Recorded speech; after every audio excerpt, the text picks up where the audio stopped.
L'enfance de Isa et les débuts de la révélation. Nous avons précédemment mentionné qu'il est né à Beit Lahm, Bethléem, non loin de Beit al-Maqdis. Wahb ibn Munabbih a prétendu qu'il est né en Égypte et que Mariam fit le voyage avec Youssouf, le fils de Ya'qub le menuisier, monté sur un âne sans selle. Mais cela n'est pas authentique, et le hadith que nous avons mentionné est une preuve qu'il est né à Beit Lahm, et tout ce qui est prétendu en dehors de cela est faux. Allah dit « Et nous avons fait du fils de Mariam ainsi que de sa mère un miracle. Nous leur avons donné asile sur une colline paisible où coulait une source. » Les pieux prédécesseurs et les exégètes ont divergé sur le sens de cette colline qu'Allah décrit en disant qu'elle était paisible et qu'une source y coulait. C'est une description étrange dans sa forme. La colline désigne le lieu élevé dont le sommet est étendu et malgré son élévation, une source y jaillit. On a dit que cela désignait le lieu où le Messie est né, qui est la palmeraie de Beit al-Maqdis, et c'est pourquoi il l'appela d'au-dessous d'elle et lui dit « Ne t'attriste pas, ton Seigneur a placé à tes pieds une source. » Ici, le terme source, sari, désigne le petit cours d'eau pour la majorité des pieux prédécesseurs. On rapporte d'Ibn Abbas, avec une bonne chaîne de transmission, qu'il s'agit des rivières de Damas. Et il est probable qu'il ait uniquement voulu comparer ce lieu aux rivières de Damas. La descente des 4 livres révélés. Nous avons mentionné dans At-Tafsir, à propos de la parole d'Allah, c'est au cours du mois de Ramadan que le Coran a été révélé. De nombreux hadiths rapportés à ce sujet font état de la révélation de l'évangile à Isa ibn Maryam 18 nuits après le début du mois de Ramadan. Quelques récits rapportés de Isa. Allah le véridique dit « Et quand Allah dira « Ô Isa ibn Maryam, rappelle-toi mon bienfait sur toi et sur ta mère lorsque je t'ai assisté avec le Saint-Esprit, Jibril, lorsque tu parlais aux gens déjà au berceau comme à l'âge adulte, lorsque je t'ai enseigné le livre, la sagesse, la Torah et l'Évangile, lorsque par ma permission tu fabriquais un oiseau avec de l'argile, puis que tu soufflais dessus, et que par ma permission il devenait oiseau, vivant. Lorsque par ma permission tu guérissais l'aveugle et le lépreux et que par ma permission tu faisais revivre les morts. Lorsque je te protégeais contre les enfants d'Israël alors que tu leur apportais des preuves évidentes. Mais ceux d'entre eux qui ne croyaient pas dirent « Ceci n'est qu'une magie évidente. » Et lorsque j'ai révélé aux apôtres « Croyez en moi et mon messager », ils dirent « Nous croyons et témoignent que nous sommes entièrement soumis. » Allah lui rappelle ses bienfaits et ses faveurs pour l'avoir créé sans père, mais d'une seule mère, sans homme, pour avoir fait de lui un signe pour les hommes et une preuve de son pouvoir absolu, pour l'avoir envoyé ensuite en tant que messager. Allah lui rappelle aussi les bienfaits accordés à sa mère en disant « Et sur ta mère », pour l'avoir choisi et élu pour cet immense bienfait et avoir montré son innocence face aux accusations portées contre elle par les ignorants. C'est pourquoi il dit « Lorsque je t'ai assisté avec le Saint-Esprit », c'est-à-dire Jibril, qui a insufflé de son esprit à sa mère, puis l'a assisté dans sa transmission du message et l'a protégé contre ceux qui n'ont pas cru en lui. Lorsque tu parlais aux gens déjà au berceau, comme à l'âge adulte, c'est-à-dire que tu appelais les gens à Allah au berceau de même qu'à l'âge adulte. Lorsque je t'ai enseigné le livre, la sagesse, c'est-à-dire l'écriture et la compréhension, comme l'ont soutenu certains pieux prédécesseurs. La Torah et l'Évangile, lorsque par ma permission, tu fabriquais un oiseau avec de l'argile. C'est-à-dire que sous ordre d'Allah, tu façonnais de l'argile sous forme d'oiseau, puis que tu soufflais dessus, et que par ma permission, il devenait oiseau, vivant. C'est-à-dire sous mon commandement, et Allah insiste sur la mention de sa permission afin d'écarter tout équivoque. Lorsque par ma permission, tu guérissais l'aveugle, certains pieux prédécesseurs ont dit qu'il s'agissait de l'aveugle de naissance, qu'aucun médecin ne peut soigner, et le lépreux, celui qui ne peut être guéri et celui dont la lèpre est devenue incurable, et que par ma permission, tu faisais revivre les morts. Nous avons rapporté des preuves suffisantes montrant que cela s'est produit de nombreuses fois. Lorsque je te protégeais contre les enfants d'Israël, alors que tu leur apportais des preuves évidentes. Mais ceux d'entre eux qui ne croyaient pas dirent « Ceci n'est qu'une magie évidente. » Ceux-ci, lorsqu'ils ont voulu le crucifier et qu'Allah l'a élevé à lui pour préserver sa noble personne de tout mal et le sauver de la mort, et lorsque j'ai révélé aux apôtres « croyant en moi et mon messager. Ils dirent, nous croyons, et témoignent que nous sommes entièrement soumis. Le terme révélation désigne ici l'inspiration, c'est-à-dire qu'Allah les a orientés et guidés vers cela. De la même manière qu'il dit, et ton Seigneur révéla, inspira aux abeilles, prenez des demeures dans les montagnes, les arbres et les treillages que les hommes font. Et nous révélâmes, inspirâmes à la mère de Moussa, allaite-le. Et quand tu craindras pour lui, jette-le dans le grand fleuve. Ne sois ni apeuré, ni attristé. Nous te le rendrons et ferons de lui un messager. On rapporte aussi que cela désigne la révélation par l'intermédiaire du messager et la prédisposition de leur cœur à accepter la vérité.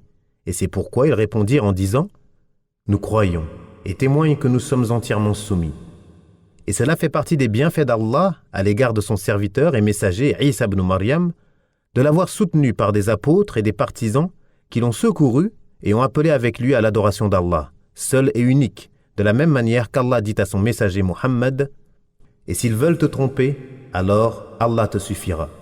C'est lui qui t'a soutenu par son secours, ainsi que par les croyants. Il a uni leur cœur. Si tu avais dépensé tout ce qui est sur terre, tu n'aurais pu unir leur cœur. Mais c'est Allah qui les a unis, car il est puissant et sage. » Allah dit « Et Allah lui enseignera le livre, la sagesse, la Torah et l'évangile. Et il sera le messager aux enfants d'Israël et leur dira « En vérité, je suis venu à vous avec un signe de la part de votre Seigneur. Pour vous, je façonne avec l'argile la forme d'un oiseau, puis je souffle dedans, et par la permission d'Allah, cela devient un oiseau. Et je guéris l'aveugle-né et le lépreux, et je ressuscite les morts par la permission d'Allah. Et je vous apprends ce que vous mangez et ce que vous amassez dans vos maisons. Voilà bien là un prodige pour vous si vous êtes croyants. Et je confirme ce qu'il y a dans la Torah révélée avant moi, et je vous rends licite une partie de ce qui était interdit. Et j'ai certes apporté un signe de votre Seigneur. Craignez Allah donc et obéissez-moi. Allah est incontestablement mon Seigneur et votre Seigneur. Adorez-le donc, voilà le chemin droit. » Puis, quand Isa a ressenti de la mécréance de leur part, il dit « Qui sont mes alliés dans la voie d'Allah ?» Les disciples de Isa dirent « Nous sommes les alliés d'Allah. Nous croyons en Allah et sois témoin que nous lui sommes soumis. Seigneur, nous avons cru à ce que tu as fait descendre et suivi le messager. Inscris-nous donc parmi ceux qui témoignent de la véracité du message. » Et ceux qui ont mécru se mirent à comploter. Allah a fait échouer leur complot, et c'est Allah qui agit le plus astucieusement. Le miracle de chaque prophète correspondait au peuple de son époque. On rapporte que le miracle de Moussa convenait aux gens de son époque qui étaient de grands magiciens. Allah l'envoya alors avec des signes qui ont stupéfait et auxquels les gens étaient contraints de se soumettre. Les magiciens, experts dans l'art de la magie, ont vu que les choses extraordinaires que faisait Moussa ne pouvaient provenir que d'un homme assisté par Allah, qui lui a accordé ces choses extraordinaires pour montrer sa véracité. C'est pourquoi ils se soumirent aussitôt, sans aucune hésitation. Isa ibn Maryam fut lui suscité à une époque marquée par la croyance exagérée au pouvoir de la médecine. Aussi fut-il envoyé avec des miracles qu'il ne pouvait réaliser. Comment, en effet, un médecin peut-il guérir un aveugle-né dont le cas est plus difficile que celui qui a perdu la vue plus tard, que le lépreux et que celui qui a une maladie incurable? Et comment une créature pourrait-elle ressusciter un mort de sa tombe? Ce sont là des miracles qui attestent de la véracité de qui les produit et de la puissance de celui qui l'a envoyé. De même, Muhammad fut suscité à une époque dominée par le pouvoir de l'éloquence et de la rhétorique. Allah lui révéla le Coran, préservé du faux de tous côtés, une révélation émanant du sage et du digne de louange. Par son contenu inimitable, défi fut lancé aux humains et aux djinns d'apporter un livre semblable, ou 10 sourates identiques, ou ne serait-ce qu'une seule. Allah décréta qu'il ne le pourrait jamais, ni à leur époque, ni dans le futur. Si vous n'y parvenez pas, et à coup sûr, vous n'y parviendrez jamais, parez-vous contre un feu dont le combustible sera les hommes et les pierres, réservés aux mécréants. Ceci car il s'agit de la parole du Créateur, et que rien ne lui ressemble, que ce soit dans son essence, ses attributs ou ses actes. L'essentiel est que lorsque Isa leur exposa les preuves évidentes de sa véracité, la plupart d'entre eux persistèrent dans la mécréance, l'égarement, l'injustice et la transgression. Seul un petit groupe d'entre eux crut en lui, le secourut, l'assista et le conseilla. Ceci lorsque les enfants d'Israël voulurent le tuer et le dénoncèrent à un roi de l'époque afin qu'il soit tué et crucifié. Mais Allah le délivra d'eux et l'éleva auprès de lui en donnant son apparence à un autre de ses disciples. Ils le prirent, le tuèrent et le crucifièrent, en étant convaincus qu'il s'agissait de Isa. Or, ils se trompaient en cela et s'enflaient d'orgueil face à la vérité.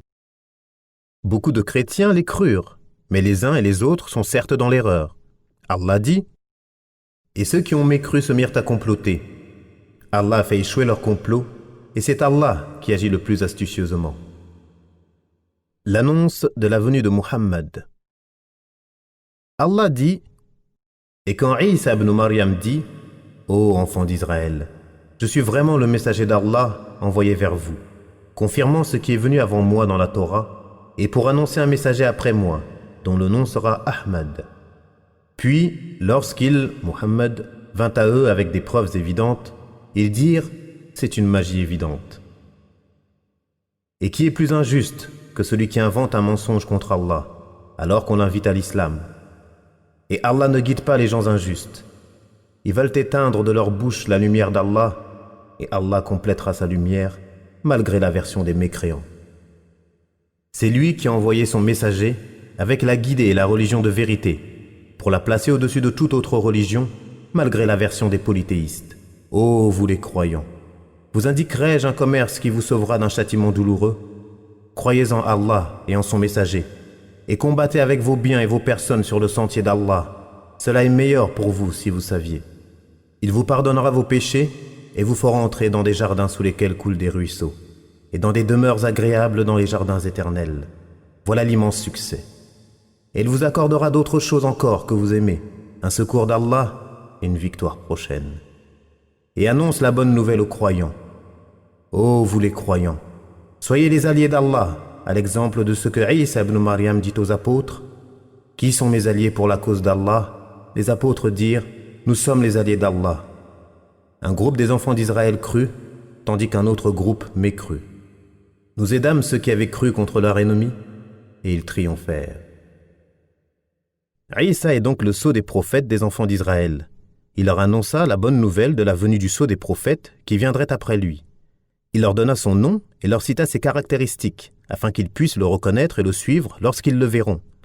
Il leur a ainsi exposé clairement les preuves, et cela fut également un acte de bienfaisance d'Allah envers eux. Comme Allah dit, « Ceux qui suivent le messager, le prophète illettré qu'ils trouvent mentionné chez eux dans la Torah et l'Évangile. Il leur ordonne le bien, leur défend le mal, leur rend licite les bonnes choses, leur interdit les mauvaises, et les libère de la charge et des carcans qui pesaient sur eux. Ceux qui croiront en lui, l'honoreront, lui porteront secours, et suivront la lumière descendue avec lui, ceux-là seront les gagnants. » Muhammad ibn Ishaq rapporte d'après Khalid ibn Ma'dan que les compagnons du prophète ont dit « Ô messager d'Allah, informe-nous à ton sujet. » Il répondit « Je suis la réponse à l'invocation de mon père Ibrahim et la bonne annonce faite par Isa. Lorsque ma mère était enceinte de moi, elle vit une lumière sortir d'elle et illuminer les palais de Bousra, au Cham. » Cela est également rapporté d'Al-Irbad ibn Sariya et Abu Umama, en ces termes, la réponse à l'invocation d'Ibrahim et la bonne annonce faite par Isa. Ceci car lorsqu'Ibrahim construisit la Kaaba, il dit « Seigneur, envoie-leur un messager pris parmi eux, afin qu'il leur récite tes versets, leur enseigne le livre et la sagesse et les purifie. Tu es certes le puissant, le sage. » Lorsque la prophétie cessa chez les enfants d'Israël avec Isa, il leur annonça que la prophétie cessait chez eux et qu'elle viendrait après lui chez le prophète arabe, illettré, le sceau des prophètes, Ahmed, Muhammad ibn Abdillah, ibn Abdil Muttalib, ibn Hashim, qui est de la descendance d'Ismaïl ibn Ibrahim, qu'Allah les salue tous. Allah dit, puis, lorsqu'il vint à eux avec des preuves évidentes, ils dirent, c'est une magie évidente. Ici, le pronom personnel peut désigner Isa ou Muhammad. Puis Allah exhorta ses serviteurs croyants à secourir l'islam et ses adeptes, et à secourir son prophète, l'honorer, et l'aider à établir la religion et propager l'appel, lorsqu'il dit « Ô vous les croyants, soyez les alliés d'Allah, à l'exemple de ce que Isa ibn Maryam dit aux apôtres, qui sont mes alliés pour la cause d'Allah, c'est-à-dire, qui m'aidera à appeler à Allah ?» Les apôtres dirent « nous sommes les alliés d'Allah. Cela eut lieu dans une ville nommée An-Nasira. C'est pourquoi on les nommait An-Nasara. Allah dit: un groupe des enfants d'Israël crut, tandis qu'un autre groupe mécrut.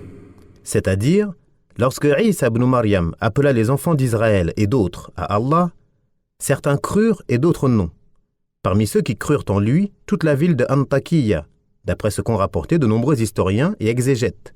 Et ce ne sont pas ceux dont il est question dans la sourate Yasin, comme nous l'avons exposé plus tôt.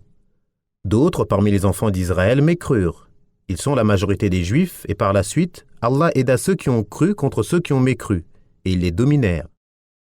Allah dit alors: Ô Isa, je vais mettre fin à ta vie terrestre, t'élever vers moi, te débarrasser de ceux qui n'ont pas cru, et mettre jusqu'au jour de la résurrection ceux qui te suivent au-dessus de ceux qui ne croient pas. Puis, c'est vers moi que sera votre retour, et je jugerai entre vous ce sur quoi vous divergiez.